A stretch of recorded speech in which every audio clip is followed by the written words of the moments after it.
can be digested.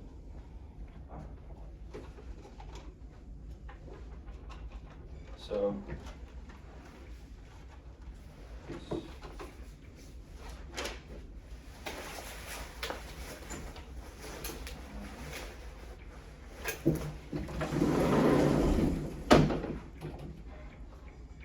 this paper is called Existence Stein Kernels under Spectral black, under Spectral black.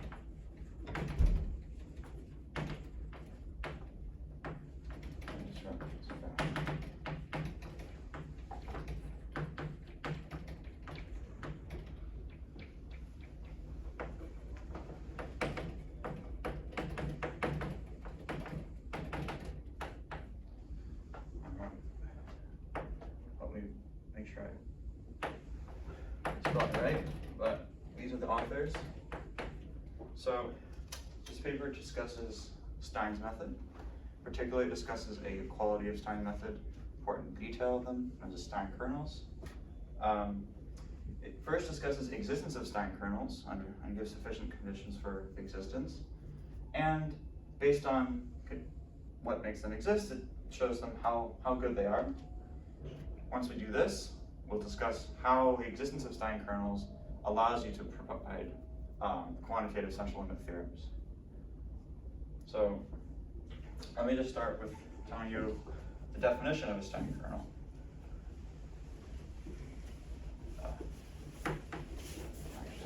Here, I just want to save this slide for a little bit. So, definition.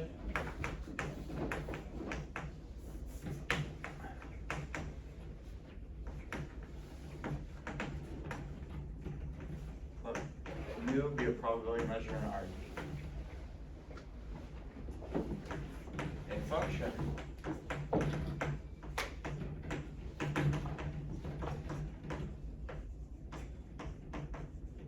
this is the kind of d by d matrices. Stein kernel.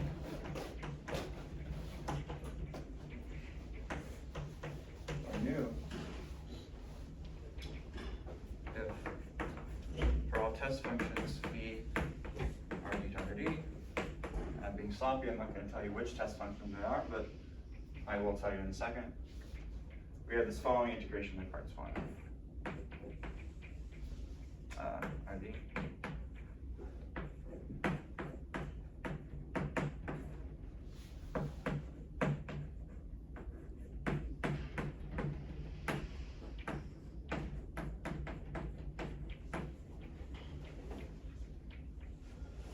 So here, these on the left is scalar product. Yeah. So this x is vector. This is a dot product, scalar product. Here, this is a matrix. This is a matrix. So we're taking the Hilbert-Schmidt inner product, which should be also known as the Frobenius inner product.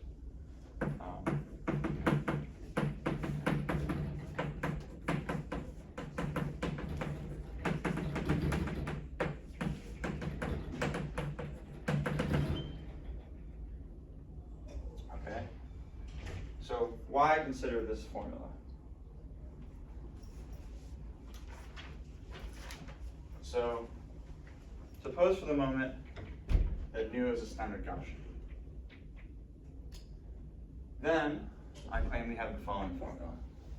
So in this talk, this denotes the standard normal on RD.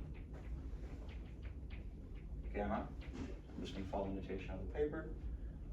So proposition, this is also known as Gaussian integration by parts, which is the, anyway, it says that integral for all phi, rd to rd, I'm still being sloppy, scalar product x dot phi d nu, d gamma,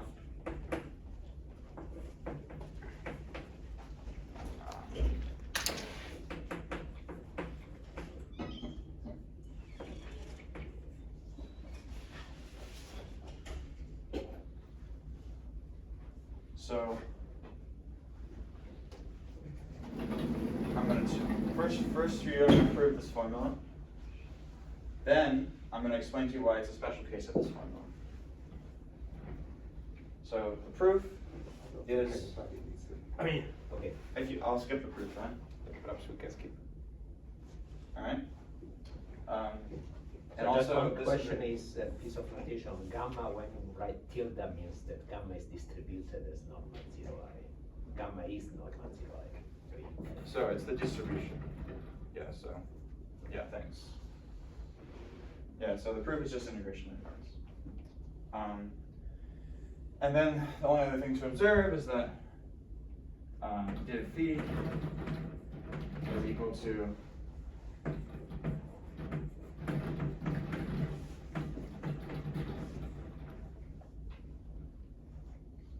so actually this is a special case of this formula where the Stein kernel for the normal distribution was the identity matrix. Okay, so that summarizes what a Stein kernel is by definition. So for the rest of the talk, I'm gonna give you a little outline of sort of implications that exist in this paper. So here's a little diagram for you. So part one.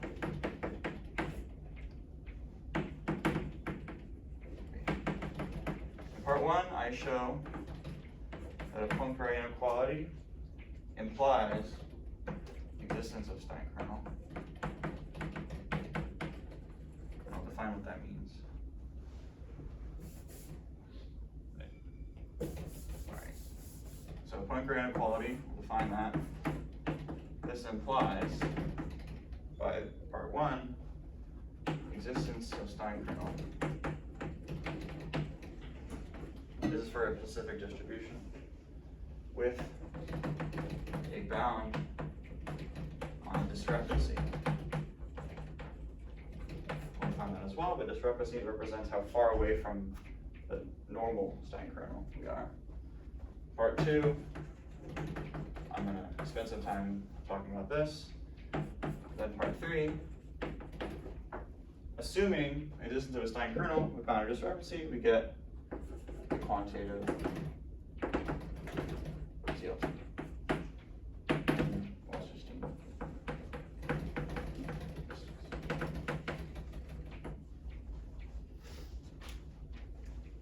And then there's some additional discussion following that. Okay, so I'm going to put that out of the way. I'm going to start part one, the existence of Stein kernels. And this paper is cool in that it gives pretty general conditions under which Stein kernel exists. So I'm going to be a little bit more specific about what a Stein kernel is now, because I'm going to be a bit more rigorous. So, following the notation. So let nu on distribution on Rn, Rd. And I'm going to assume that it's absolutely continuous flexible big measure, and that it has finite second moment like that.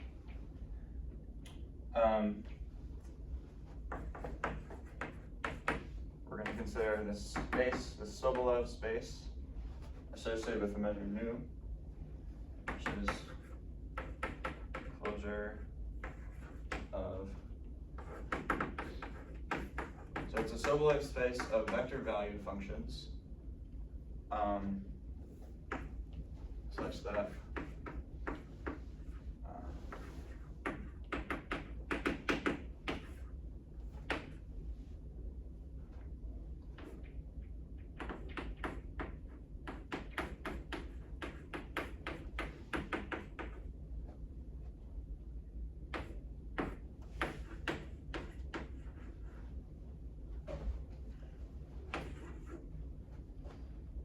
so consider the set of functions f are smooth functions, and maybe exactly supported functions whose Sobolev norm associated with nu, which is this, is finite. Now consider the closure of that space. This isn't that important. You could just think of smooth functions if you would like. And the other definition is this space, which is doesn't mean zero functions. So with that out of the way, I'm going to make a more precise definition of a Stein kernel.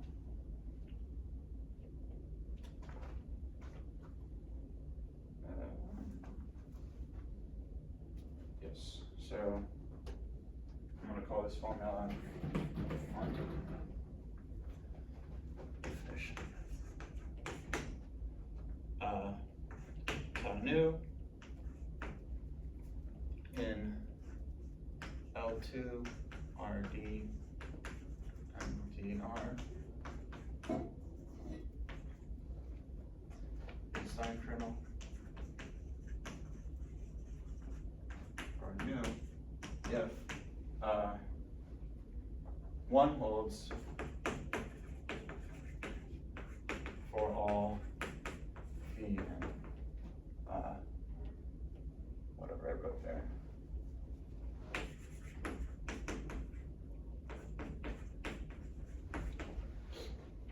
So this is just nonsense, but just note that now the things I've assumed makes this formula always make sense. Or if it's nu is finite second moment, and phi is square integrable. This integral always exists, like Cauchy-Schwarz inequality. This integral also exists because this guy is also square integrable, and we assumed this guy is also an L2. So I just assume those things to put us on like a more firm grounding. Okay, so under those conditions, the question is, what guarantees the existence of a Stein kernel? And the condition which I'm going to describe is a Poincare inequality. So let me, sorry, I need to make one more definition. So before I write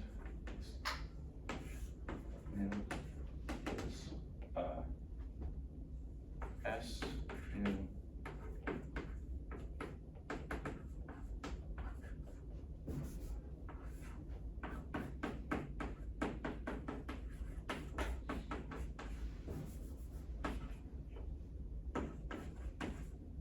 so where are the inf over all Stein kernels?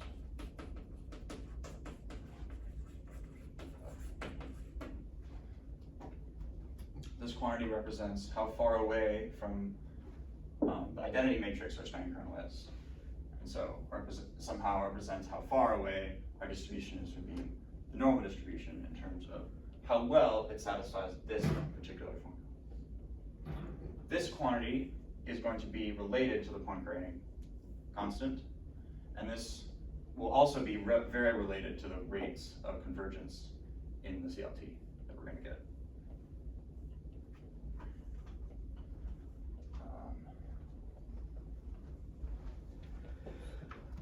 Let's see how I can do this.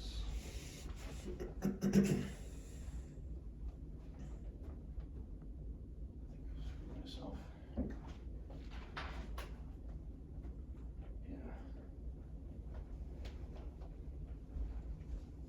I need. Alright. Everyone fine with this one? Yeah. I don't think you can. Doesn't that work? You should erase the bottom one. Top one. I don't think that. This one we can erase? Yeah. This one I'm trying to keep for you guys as an outline here. Sorry about that.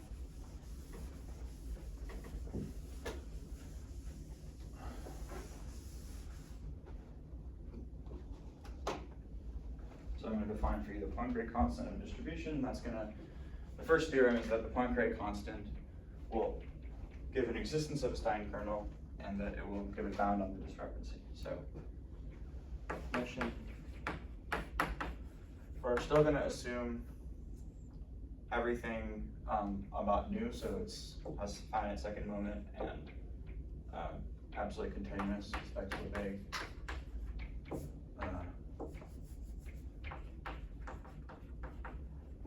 Poincare inequality with constant CP if for all f in L2 nu smooth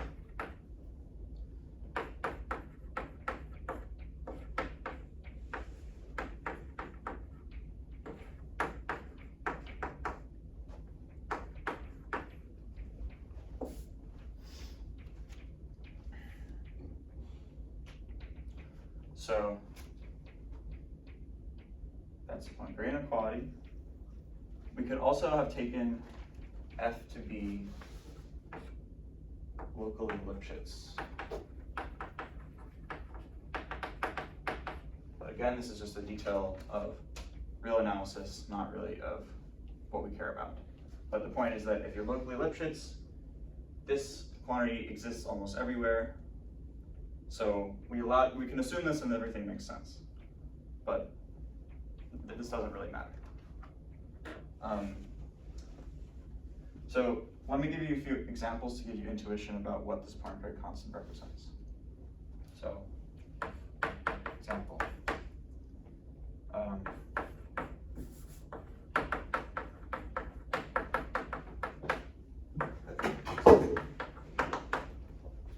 All right, well, tell me if you'd like me to go faster. I mean, I think Poincare constant, more or less. All right, so, well, the example that I want to go through is not too bad. I'll remark that the normal distribution has the optimal Poincare constant of 1. Second example I wanted to say is that the Poincare constant of a uniform on disjoint distributions could not exist. This is something that makes sense to everybody. Meat is infinite? Yes, it's infinite. And then the last example is that we could have a connected region on which we have a Poincare constants that are arbitrarily large. The idea is that somehow, if we have a region like this, we take a function whose constant here, we can make its norm arbitrarily big by shrinking this width. But its gradient will be bounded. So the point is that we can find sets like this who have very large Poincare constant. Where I mean, this is what I mean. When I say that, I mean the uniform distribution on this set. I just somehow this is representing how round my distribution is. That's what I want to emphasize with that point. Okay. So now we'll get to the first theorem, which is the existence of a Stein kernel assuming a Poincare inequality. Theorem.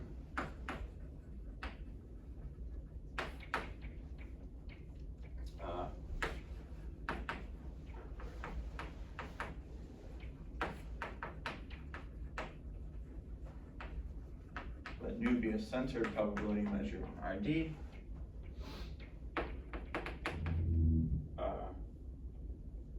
With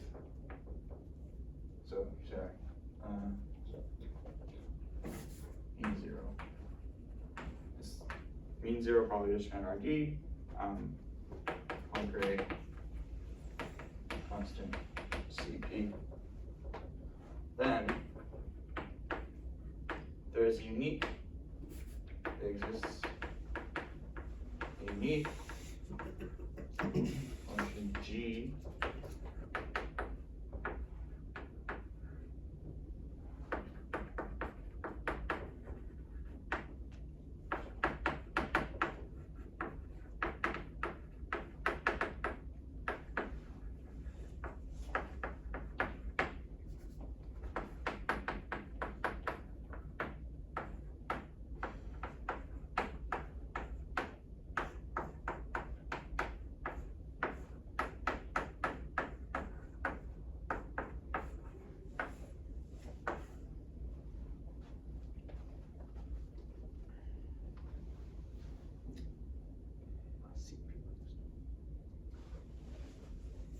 So first thing to note, why am I assuming means 0? So take a look at this formula. Plug in, so I claim that in order to have a Stein kernel, the distribution must have mean 0. In order to see this, look at this formula and plug in phi constant, or phi equals 1. It's a vector value function, so I guess plug in phi equals constant, you'll see that this varied over phi will represent the mean, but this side is always 0.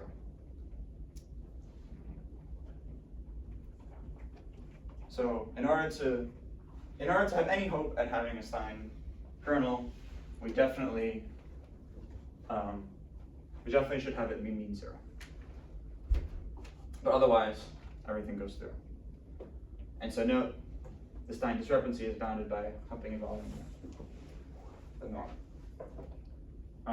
And so, okay, let's just, so to put this in a slightly nicer form, so if nu is normalized, so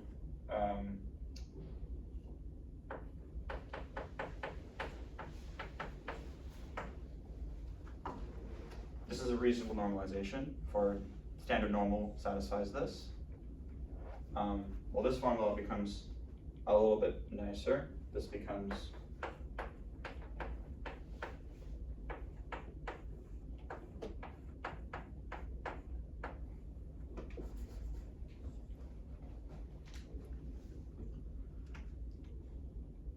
and that's very nice. So let's just plug in CP equals 1 for the standard normal. Well, Stein discrepancy is equal to 0. That's good because this was the identity, so it is equal to 0. So that's correct. All right. So I'm going to tell you a little bit about the proof of the theorem.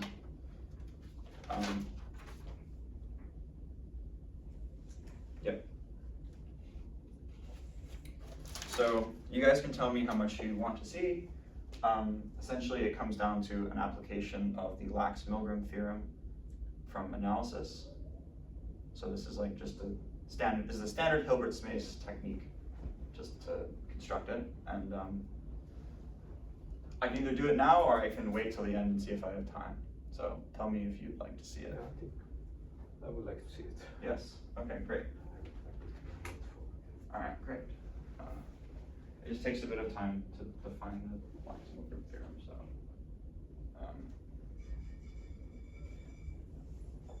Is everyone okay with the definition of a Stein? Yes,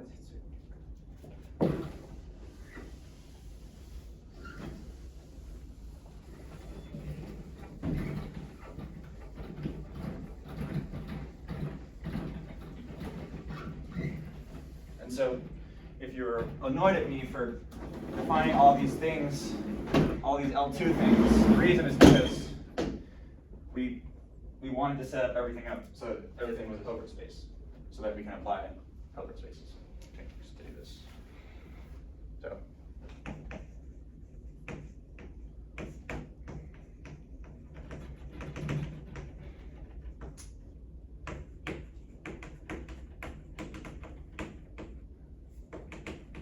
Let H be a Hilbert space, which we can assume real, but we don't need it to be real. Let phi base R be a continuous, coercive bilinear form. So I'll define what all this means. What does this mean? A bilinear form means that it's linear in each argument. Or should I explain what a Hilbert space is? We're going to go with this. So to say that it's continuous is to say that we have an inequality like this. That's continuous. To say that it's coercive is to say that for all x,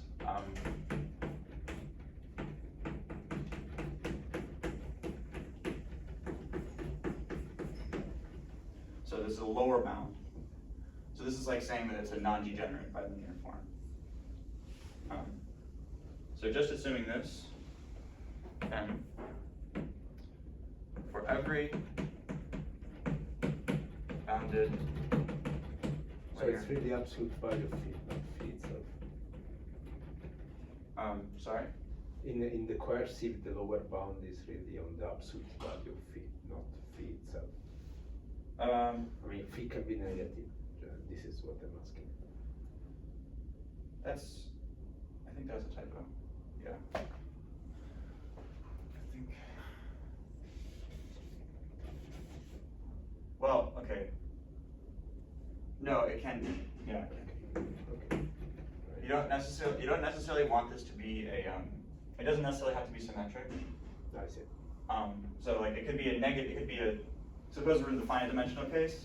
This could be like a negative definite bilinear form. Okay. For the point that it's non-degenerate. Thank you. So the conclusion is then for every bounded linear functional f,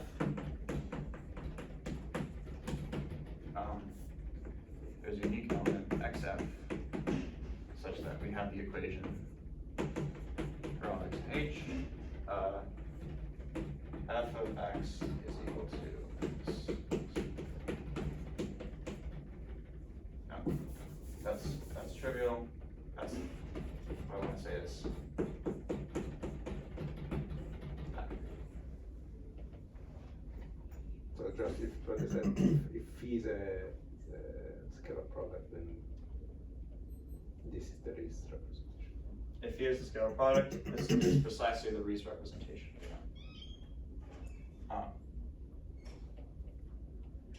Yep. Any questions? Okay, so I'm going to apply this theorem to prove that thing over there.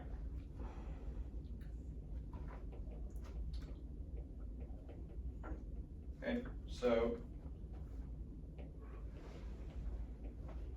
we want to define a form here which is coercive. 1 second.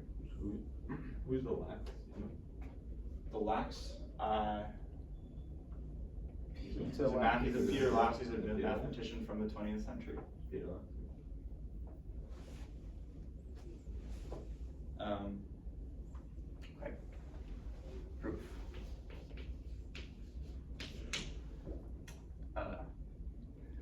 Consider the Hilbert space is W. So no, I'm taking, these are functions, vector valued functions who are L2, whose derivative is L2, and whose mean is 0. This is a Hilbert space. Let's define a bilinear form on this Hilbert space. So the bilinear form is going to be phi of fg is equal to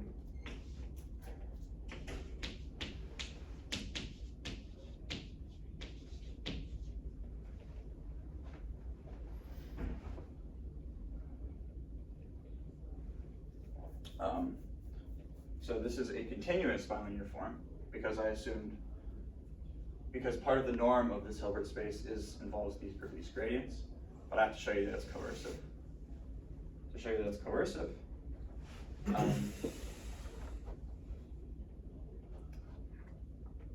we want to apply what we've assumed, which is that we have a Poincare inequality.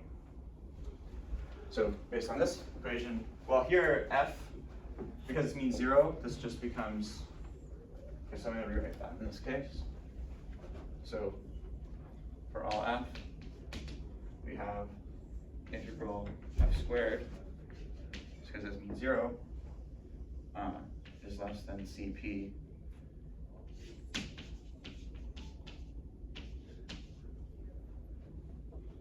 Okay, so that's nice because then we have for all f, so yeah, for all f in this space, P of F as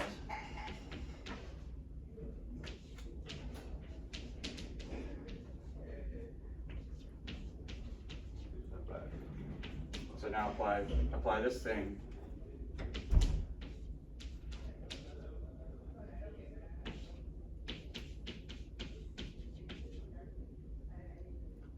So I take this thing, take this, split it into 1/2 of it plus 1/2 of it. Sorry, you want to write lambda f properly. Okay.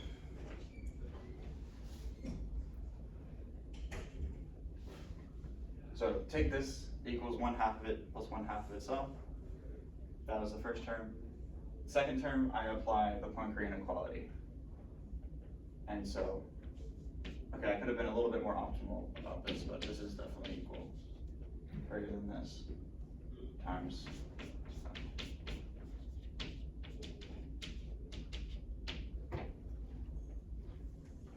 I bounded this term by 1/2 times CP. Okay, so the conditions are satisfied. So that means I can apply the Lax-Milgram theorem to the functional.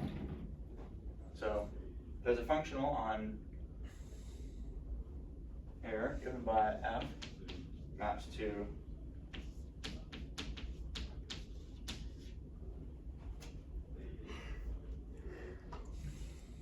that's a continuous linear functional. So by the Lax-Milgram theorem, there exists xf, I'm going to call it G, such that for all f,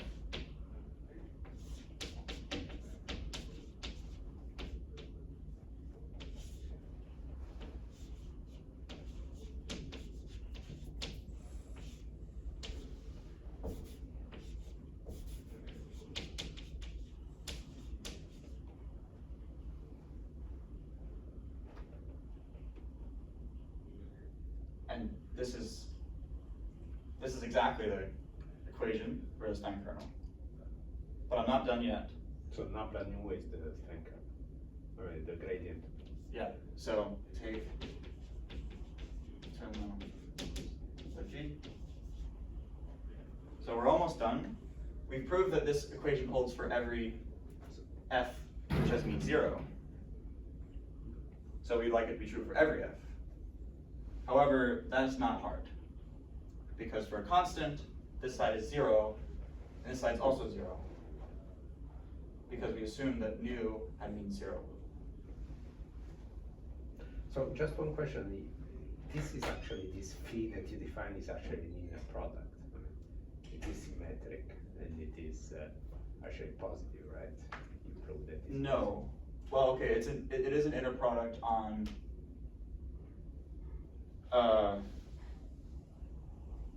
so the fact that it is an inner product is, so yes. The fact that this guy is an inner product depends on the Poincare inequality. Yeah. So equivalent, instead of saying Lax-Milgram theorem, like this paper says, I could just say this is an inner product and apply the Riesz representation theorem. You are correct. Okay, now just to understand. Yeah. But yeah, we just get a Stein kernel straight out of some Hilbert space stuff, which I think is quite nice. And so the last thing that I want to do is control the norm of this. So I promised you some control over this quantity. Well, how do I do that? Well, take this, and then I'm not going to write it out, but the norm of this guy is by the Poincare inequality again. Right. Am I confusing myself? No. Okay, so I want to apply the way that I constructed G to show that in fact this integral is, to get this bound. So I don't want to waste your time there. I'll get back to you on that one. Or we can try to discuss it. I think that's interesting. Okay, so let me try to figure that out then.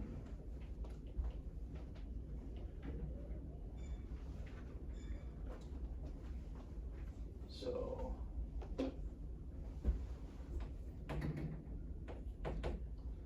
in order to bound this quantity, what is this? This is integral of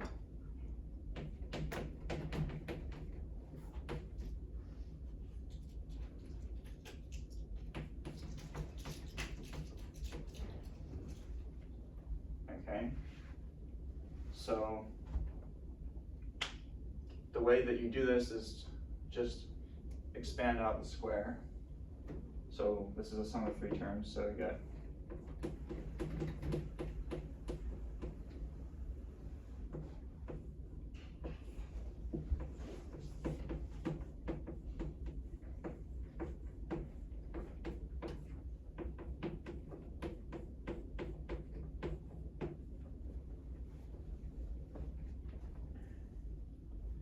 okay.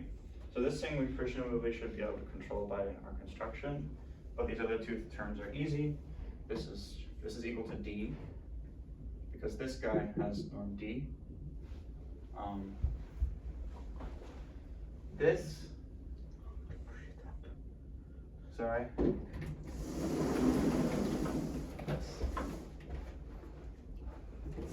We don't need to look at it.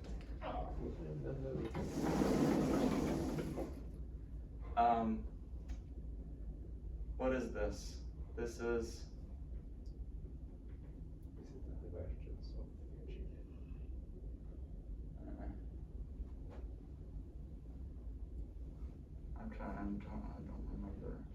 I don't remember why this works. Cannot you take that identity f equal x? Oh yes, exactly. Yeah, thank you. Yeah. So by exactly that, taking f to be equal to the identity. Like f equal x, I think. Taking gradient f is the identity, so f is equal to x. This is equal to minus 2 x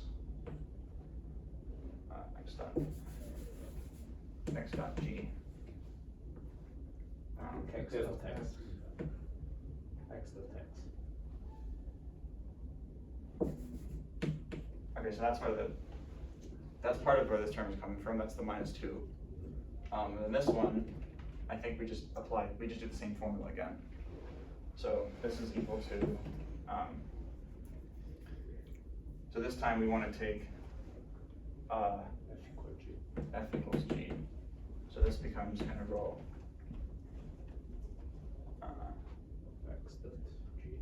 X. Yeah.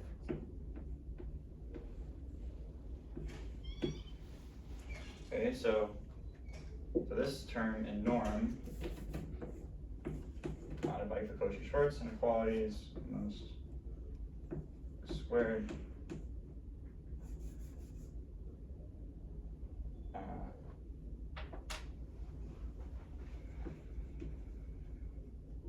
I'm getting confused again. I think we should have a square root here. Okay. So So- now you do Poincare inequality. Now you Poincare inequality. So that you get less than Yeah. square root of the second moment times the gradient of g, and so you prove gradient of g less than a constant and gradient of g. That sounds about right.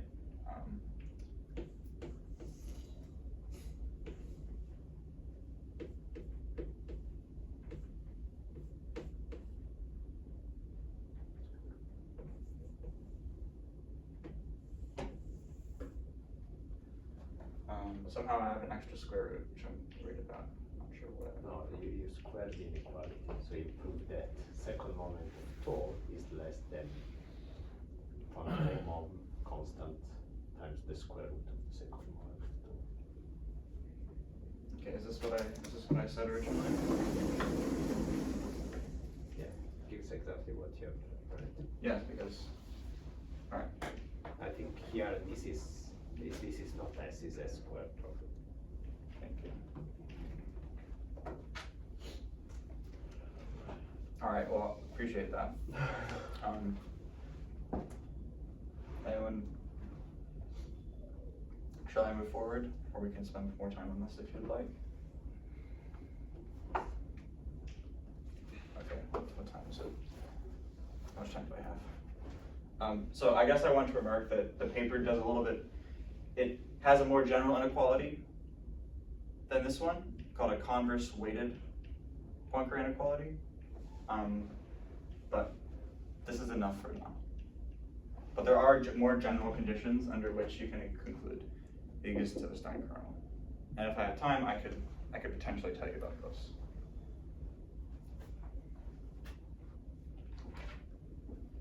Okay, someone But tell me. just as a remark, I think I remember that, under some decaying condition, it was known that there is always, if mu has a smooth density, then smooth strictly positive density.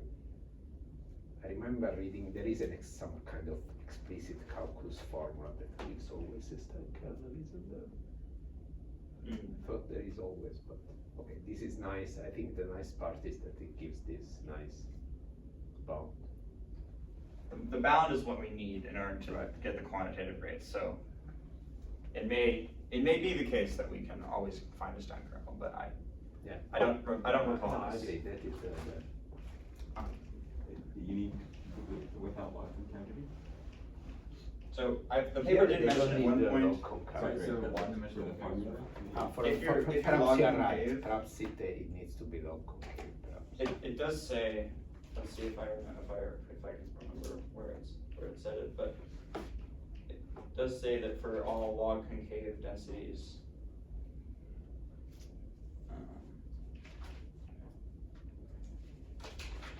wow.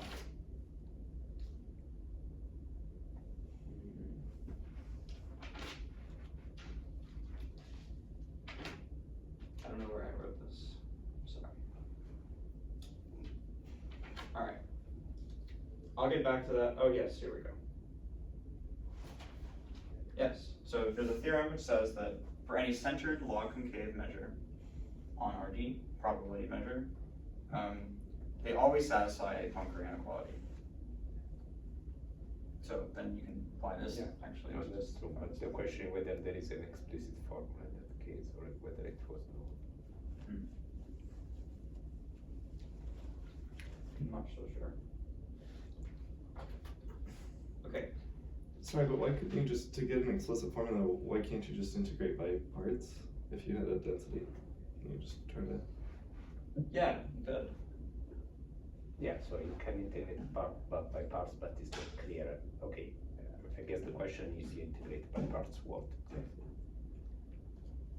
Like, I guess the calculation for the normal is very special and works out really nicely.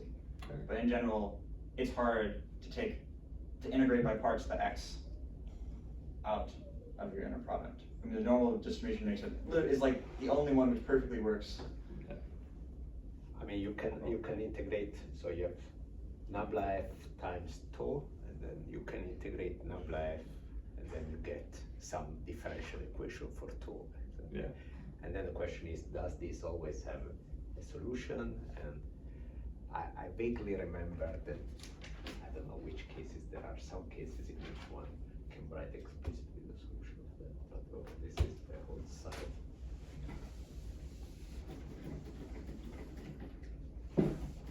Okay, so part one is done. We showed that we can get Stein kernels with discrepancy bounds, assuming a Poincare inequality.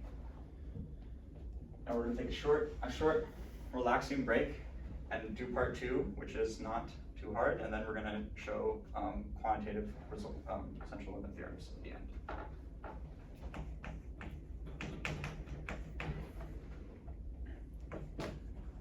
So the first theorem is, so here we upper bounded the Stein discrepancy in terms of second moment.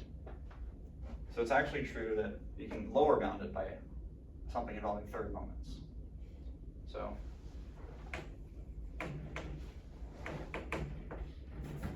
x on under D of law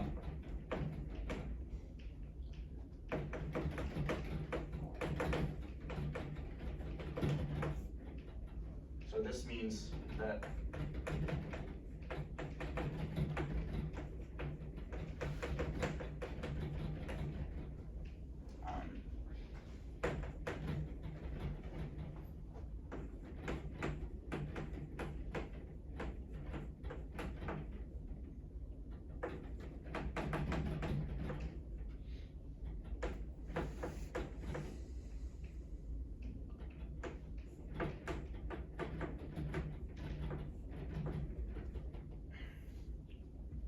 So what is Q? this is the number 9. Oh, the number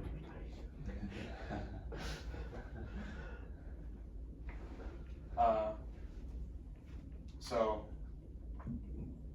I'm not going to present you the proof because it's just a calculation, but I guess it's just nice to know that the Stein discrepancy is related to the moments in both ways. If x is normal, well, this is 0. So the inequality is indeed true there. And the other theorem which I want to tell you is a certain type of monotonicity for the Stein discrepancy. So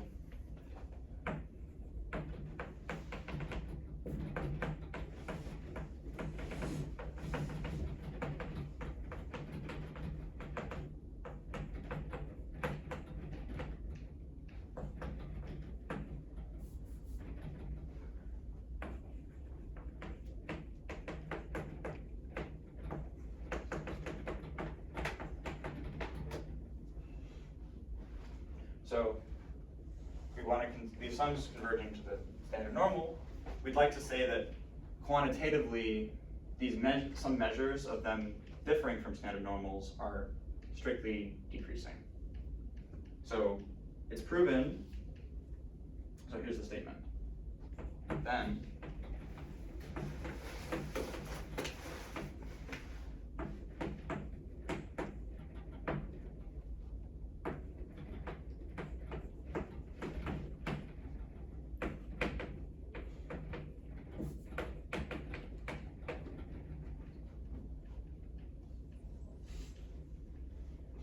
this is quite nice because we see that the Stein discrepancy is going to 0 strictly and quickly, linearly. So the proof of this is very similar to the proof. So when we prove the quantitative rate for this, so the CLT, I'm essentially going to prove this. So I'll remark how this is proved in a second.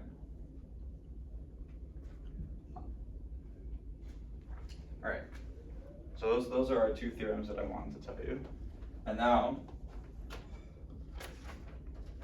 we're going to move to the end, which is quantitative central limit theorems involving Wasserstein distance.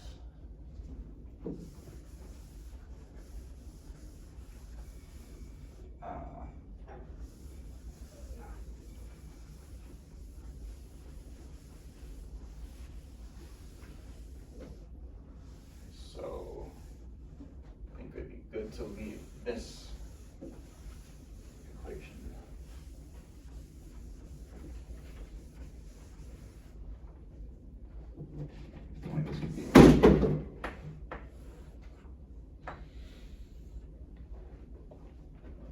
Okay. So we want to prove a quantitative CLT in Wasserstein distance. So, however, we're not really proving a quantitative theorem in Wasserstein distance, at least for this paper. Because all the following paper does is it says, let me centered just like law on RD, then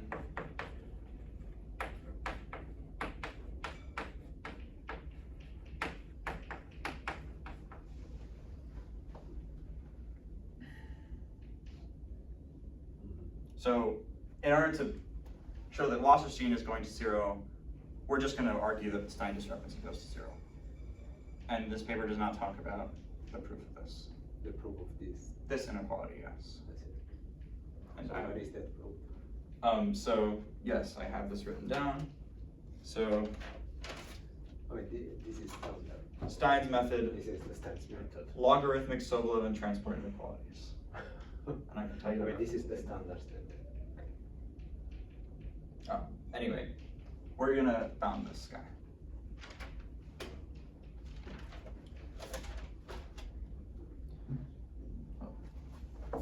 So everything I do when I say, I'm gonna say this, but every time I do it, really we just bounded this. So we can replace this. You can replace this with this. So you're going to prove that. Huh? So all that you're going to prove is this theorem there. Yes, essentially, yes. But it actually will hold for it can hold for any independent sequence of random variables. They don't have to be identically distributed. Sure. So, theorem.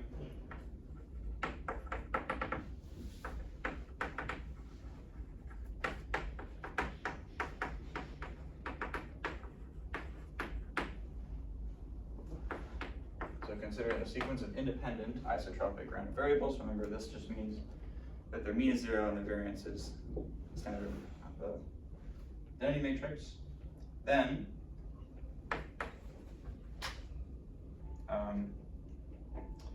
so let given the law of xn. But, sorry.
Okay, so easy corollary of xi and rid law new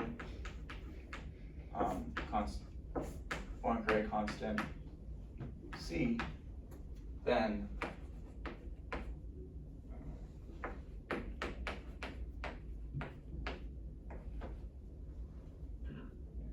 the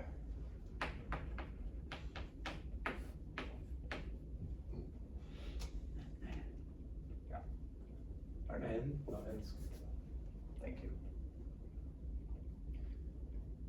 So that's, I think, a fairly nice theorem. So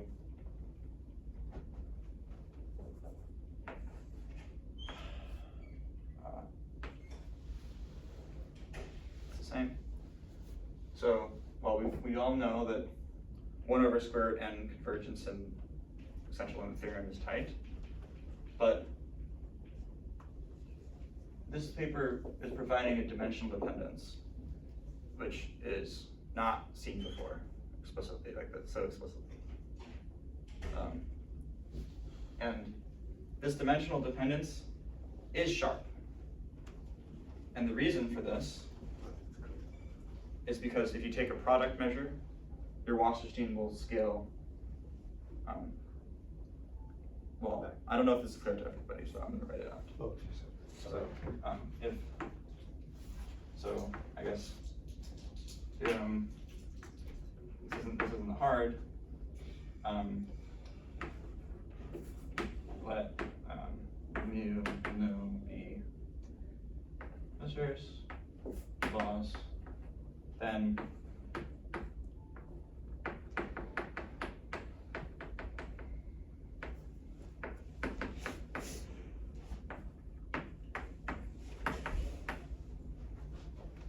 or this denotes the k-fold product measure of the measure with itself, so just k-IID copies of that random variable. I guess, yeah. So we see that, actually, okay, I said that wrong, sorry. This is the correct statement. I mean, you definitely need to square these, not the square Walsh machines, but if I just, this, we see that it's scaling up like the square root, so, anyway, the point is that this is type, that this dimensional dependence is also the best, which is very nice. Okay. So now I'm going to tell you how to prove this theorem.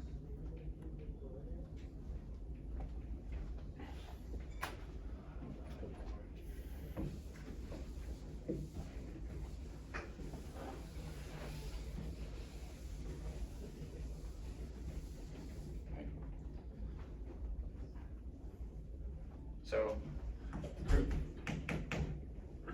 let top how I. So okay, by the previous theorems, we can, for each, I'm going to prove the general theorem. For each xi, we have Stein kernels because they have boundary constants. So let tau I Stein kernel for xi. I mean the law of xi, but I messed up. I wrote the wrong thing over there. So just for the law.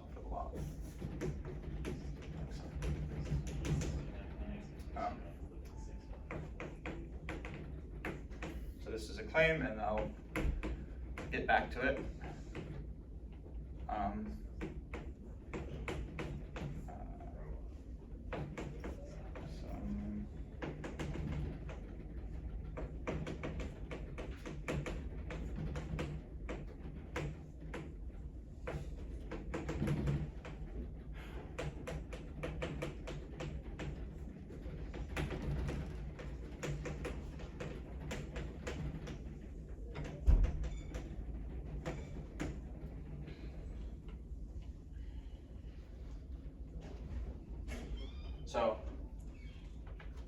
So I'm going to assume this for the moment, and then I'm going to tell you how to prove it.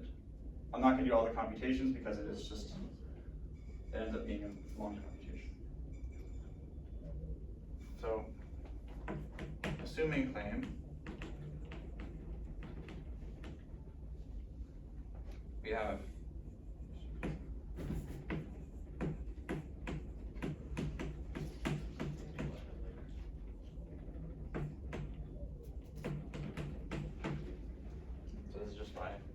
standard Stein method. Now this is going to be used by, since this is the infimum over all Stein kernels, we're going to use this particular Stein kernel.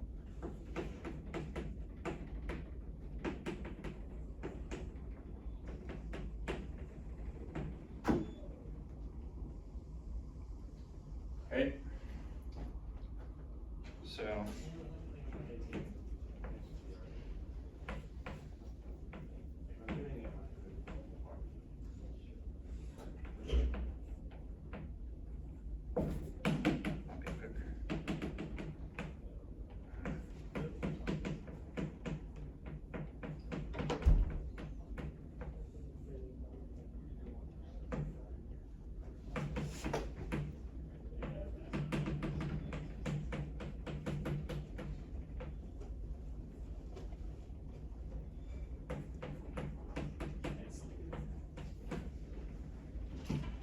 check the ID inside the conditional expectation. Now what we want to do is observe that So this is an expectation of an L2 norm of a conditional expectation.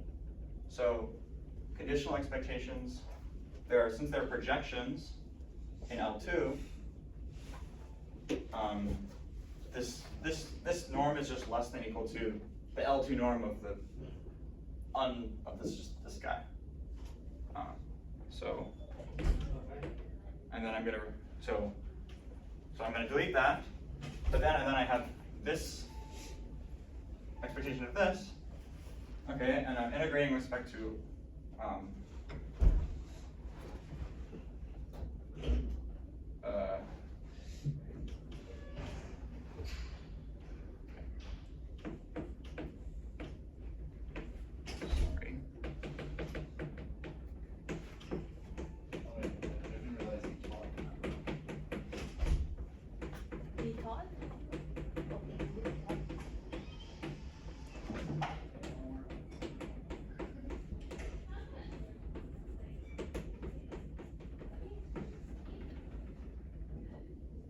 so I took this, I eliminated the conditional expectation.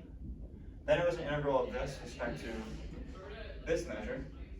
But equivalently, I can integrate with respect to EV1.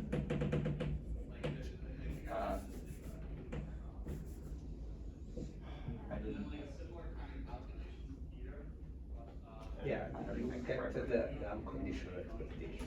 Okay. Anyway, so the point is that then we expand out the sum, and then for each term, the only things that give a non-1 integral are the expectations with respect to that particular variable. This only involves xi and xj. Oh, I'm sorry if this is but that was really the hardest part, because now, by independence, the only terms that survive are the diagonal terms. So,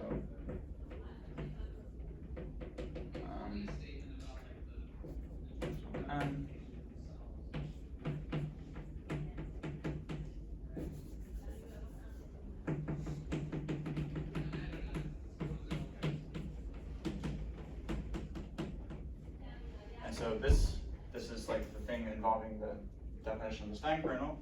And so by a previous theorem, this is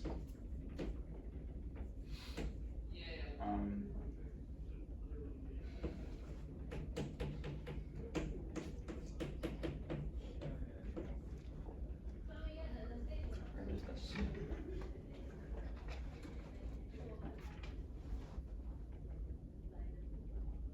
So that's what I wanted. So this part of the proof is just we bound the integral, use independence, but I didn't prove for you this claim. So that's gonna be the final part of the proof.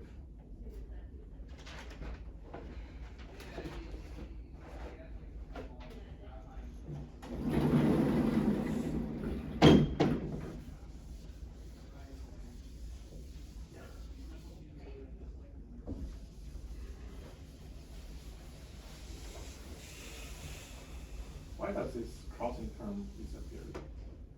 Why does the crossing term disappear?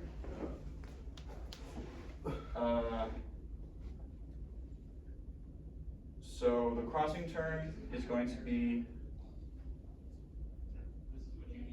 Because the expectation of Stein kernel is the identity of Oh, by what we did before, right? That by the Stein identity, if you put the test function equal x. Thank you.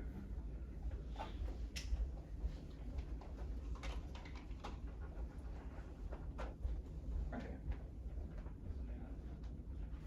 So the claim, which I have right here, I'll prove by induction on n.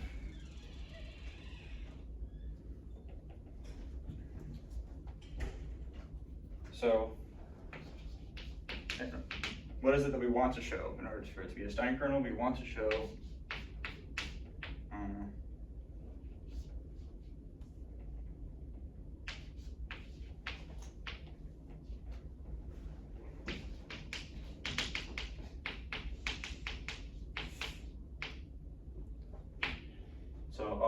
along sufficiently nice phi, we want to show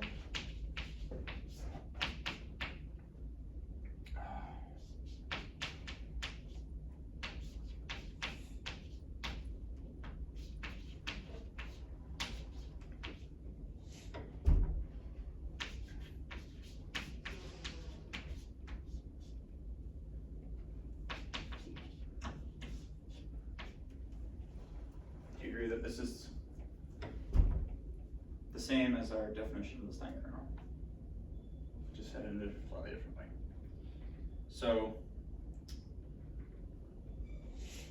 yep.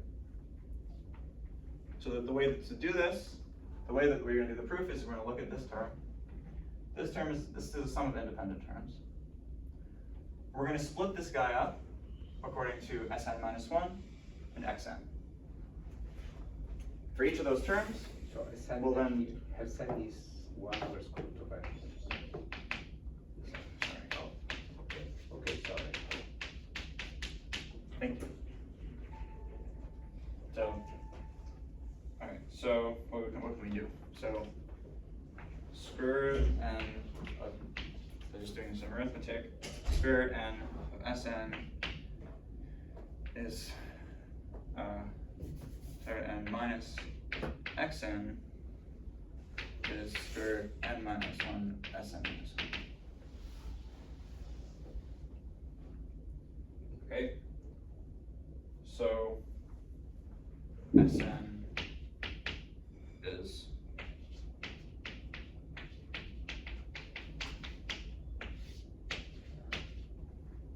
okay. So we're gonna plug that up into there. So show this thing.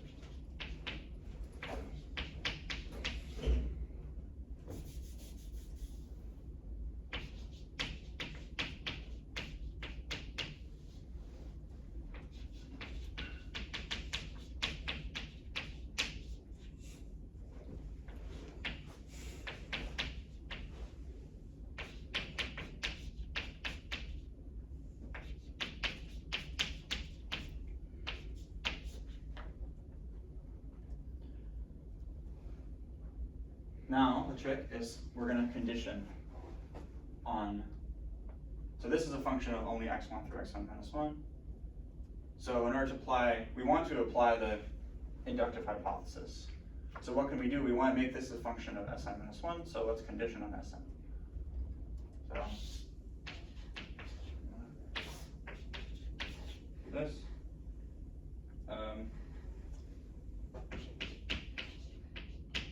So let's condition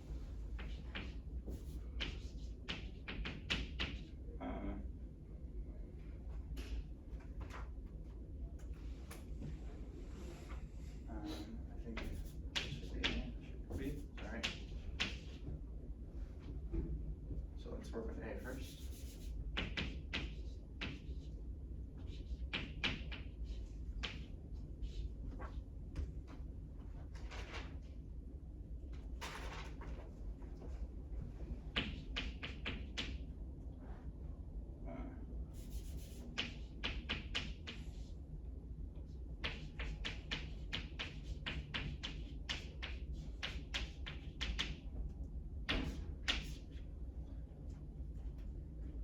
Okay, so condition, so now we can view Sn minus 1 as a constant because we're only dealing with inside expectation. So let's write phi of Sn in this setting as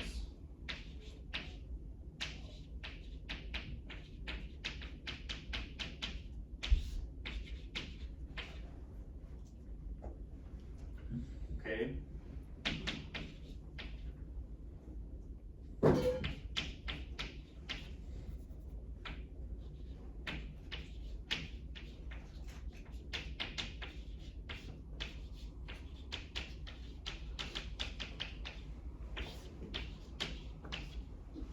I did nothing.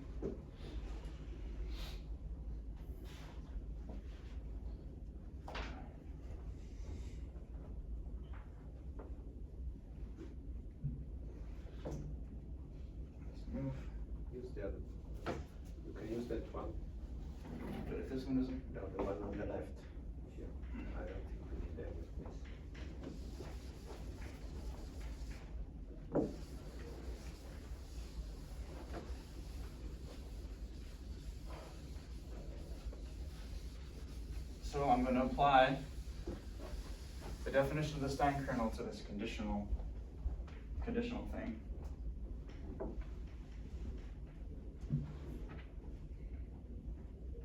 Yeah, so the thing to notice is that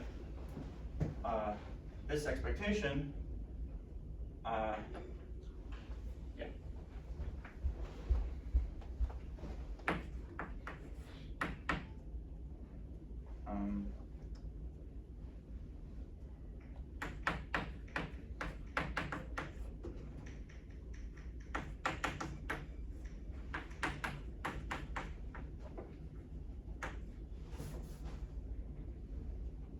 Oh, no. I made an extra step. Sorry. P of xn is P of xn.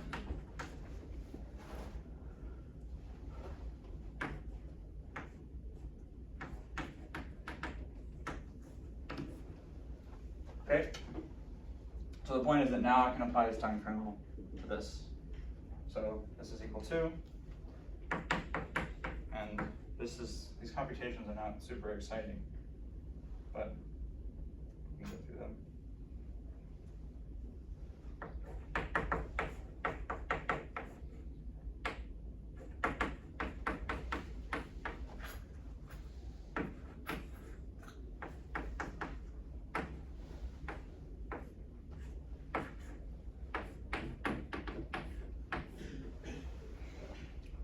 Okay, but what is the gradient of phi?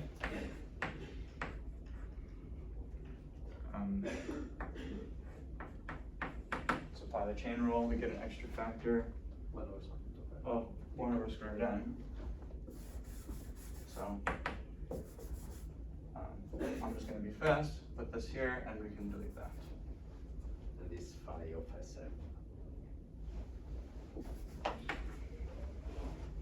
Exactly. So that's all I want to do with, okay, so then let's just remove the conditional expectation.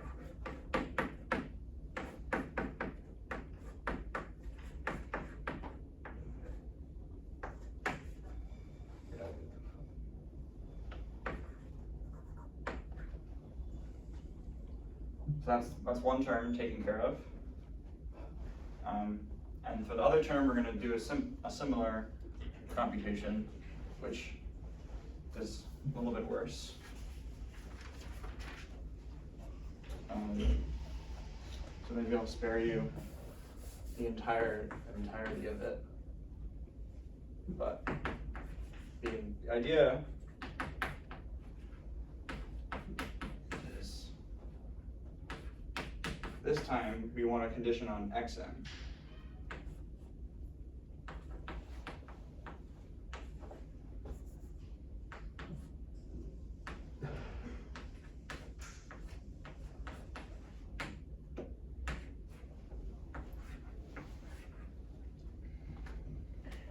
So I'm going to do the same thing again with a different phi. So imagine we want to replace this guy with phi of Sn minus 1, which is a similar thing that we did.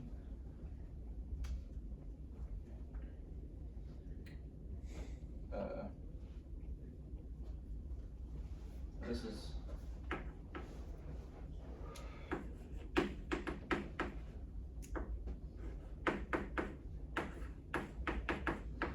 so now applying the previous, the inductive hypothesis.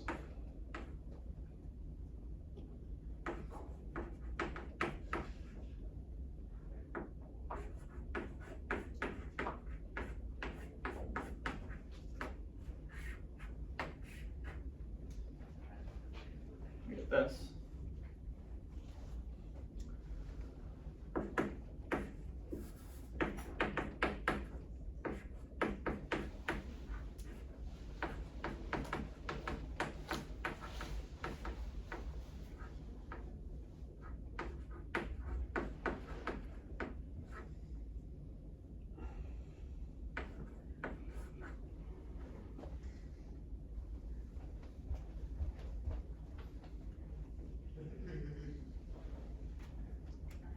K. So we did some computations with both A and B with conditioning and using the inductive hypothesis. Now we have to put these together using the definition of this and show that when we sum them, somehow it all simplifies and becomes that. I mean, this is not the most exciting part of the talk. So yeah, so take A and B, add them together, do a bunch of algebraic manipulations, and the fact that, like, the only, I think, interesting detail is that at some point you're going to have conditioning on, when you combine these things, you're going to have something conditioned on both Sn minus 1 and Xn, but you really want to be conditioning on Sn. So you might think you're in a problem, but you end up being saved because the thing you wanted to show already involved an expectation on the outside. So unless you'd like to see it, I think I'd rather not inundate you with algebra. And instead, I can, I'll give you one extra tidbit, and I will write down the more general inequality for the more general puncturing inequality that this is satisfied. Isn't this part of a more general, I mean, this generally is like the way you find this. Sorry?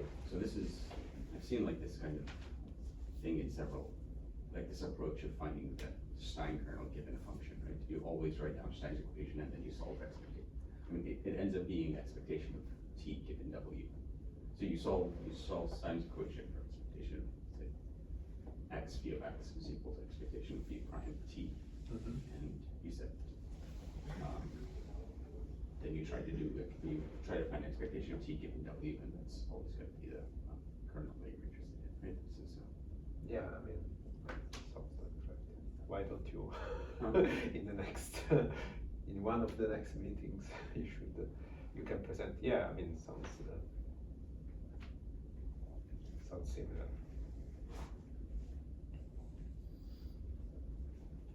I'm just presenting you what's in the paper. Yeah, no. No, I'm just wondering, no, sorry, I'm not complaining or anything, I'm just, I'm just wondering what part of the paper is like, is the The new thing? new thing, yeah. They really try, like, I tried to sell you on the dimensional dependence. I see. And this is what they repeatedly emphasize. So somehow, maybe the techniques are not that very revolutionary, but somehow they just combine them in a new way, a very simple way, and have suddenly gotten this like strict, tight dimensional dependence on a quantitative CLT in monster statistics. Part one is, it wasn't something that's not, is that true? If the way I don't think so. No. But so people generally have a way to go from part one to a CLT without going through this. For some, okay, maybe for some things. I mean, it's a little Not- bit, I not think super that what's sure. interesting is that putting it together plus the right assumption that is the Poincare constant gives this very nice dependence, right? Right.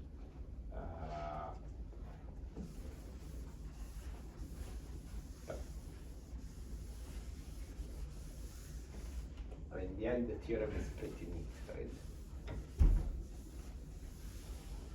I'm not complaining. No. I'm just trying to understand. Okay. So the only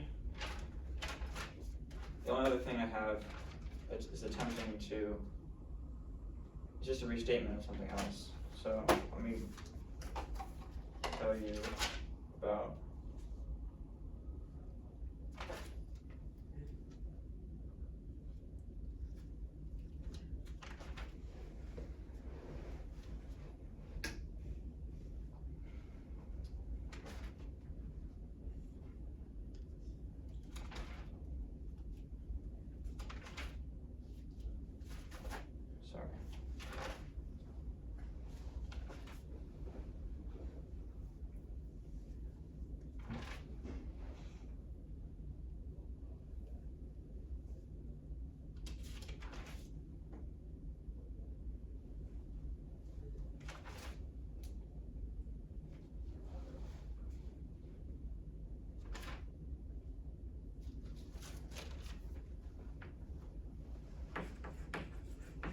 before we talked about Poincare inequalities.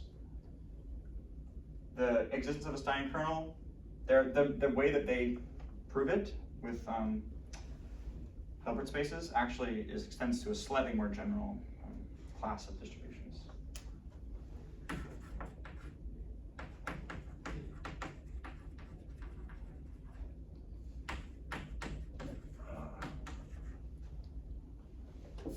Satisfies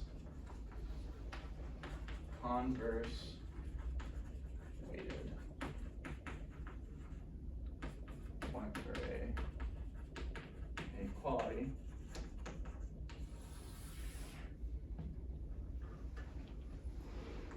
with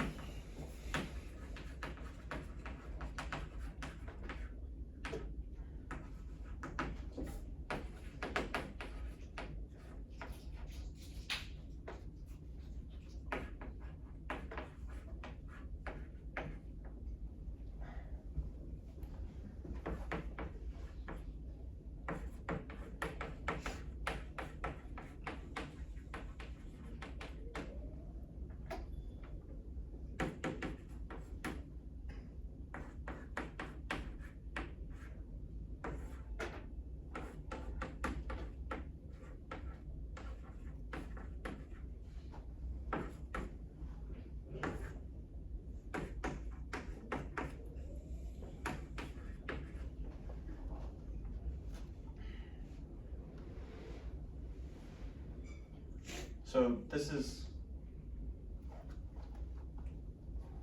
the previous Poincare inequality is a special case of this, with omega constant. For when omega is constant, so if supposing omega is constant, this infimum is achieved when C is the mean of F.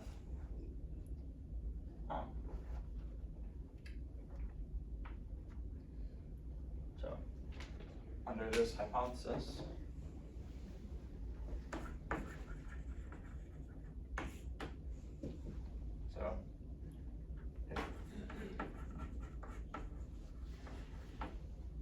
so under this, if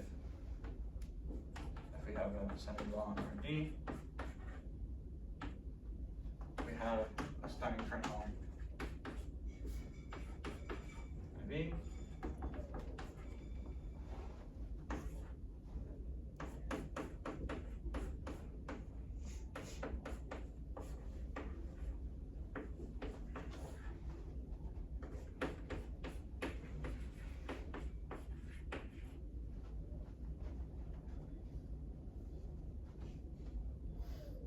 So the way the paper actually presents it is that they prove this theorem, and then what I presented to you was the simplified proof of this theorem.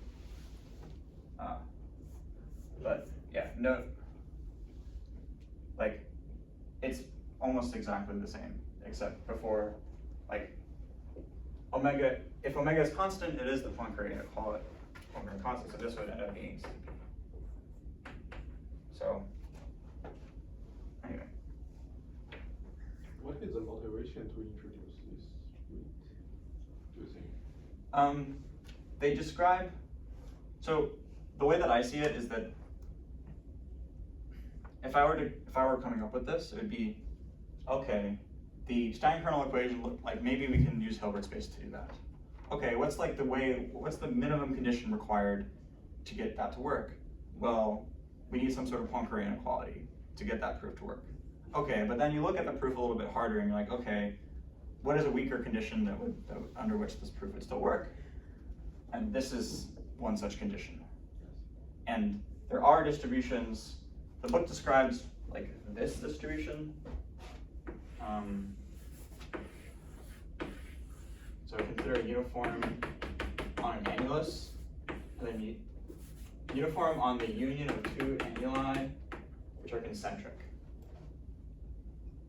And it claims that this distribution satisfies this, but satisfies no Poincare inequality.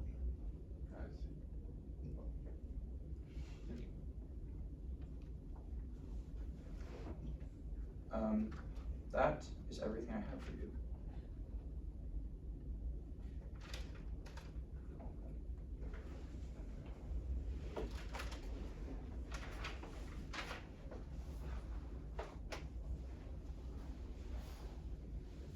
So satisfy that if the mass of one of the animal is very small or what? You're talking about why this Yeah. satisfies inequality? Right. I really tried to figure out why, and I couldn't. So, I mean, yeah. I guess you want to put the weight that is one of the two annuli and 0 on the other, perhaps.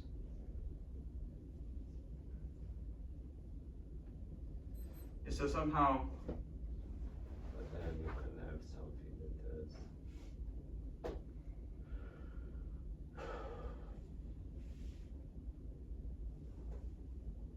so you're asking what the weight should be. And you're saying that we should, what are you No, saying? I'm trying to guess, right? Yeah. I'm trying to guess, perhaps you want. I mean, what you want to rule out is the function that is a constant of one of the two annuli and Yeah. a constant on the other of the two annuli, right? So you want Yeah. that function. You don't like because the right hand side is 0 and the left hand side is not 0. Yeah. Right, so you want to make the left hand side 0 for that, right? So if I take W that is 0 on one of the annulus, right, and one of the other annulus, then you cannot play that trick, right? You could take any weight that integrates to 0. Although if Yeah. the weight is positive, This that's is gonna be tricky. the notation they use is, I wasn't exactly sure what they meant. What does it mean anyway that integrates to 0? I guess Like, it I would doesn't- assume, it seems stupid to have a weight that was negative, like, it doesn't, No, the weight has to be non-negative. yeah. But the weight should definitely not be 0. Okay, very small. Let's say that it's very small of the other.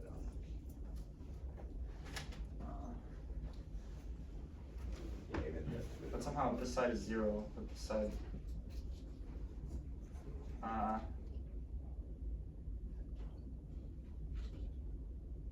yeah. There might be maybe there's a slightly different condition. It might be that they require F to be mean 0 as well. But anyway, we're out of time, so Perhaps the distribution. let's discuss this. So we'll see.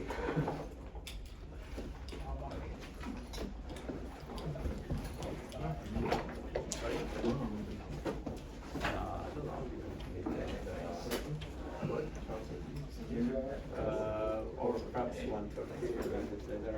Or if you want 1230 is fine.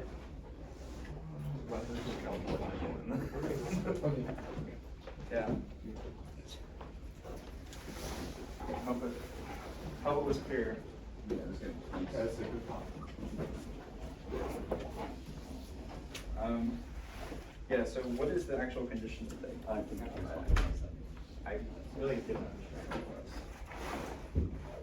It seems only to apply those conditions, those calculations. Yeah. Just seem weird, like, it feels like if the two analytes does not, if it is not connected, it should be true. Yeah, it really does seem that way. Yeah, so I'm looking at page 7 of the paper. Of course, there exist measures which satisfy. Ah, now I understand. Sorry, I lied to you.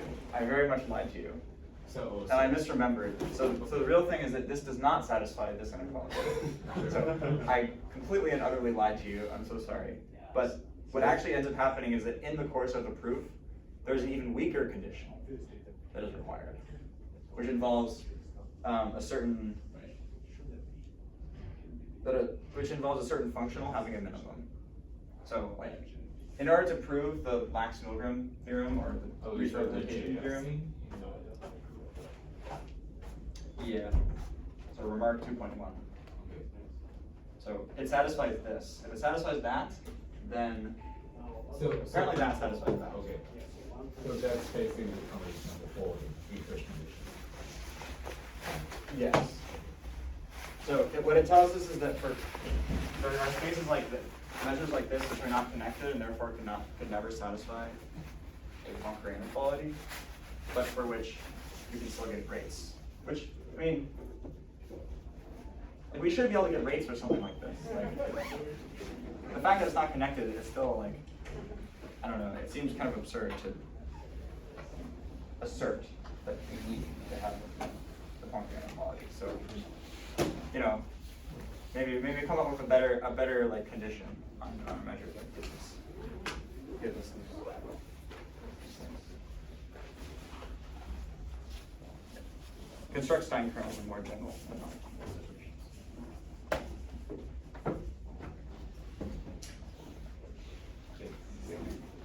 Yeah.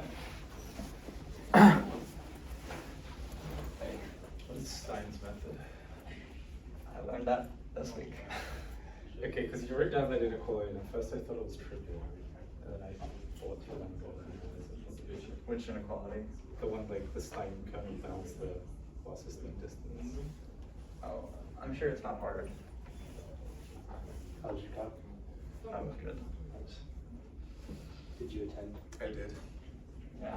I think I like there was a very specific moment where you were explaining something and I was like, it's okay, everyone understands. And you're like, some people may not understand. You point at me. Did I do that? Yeah. Did you understand? I did, yeah, more or less. Fuck. Well, I mean, I'm glad you explained. I didn't. That may have been a Freudian slip. Like I didn't mean to like call you out or anything, but maybe I did. That's alright. I definitely be the least. So.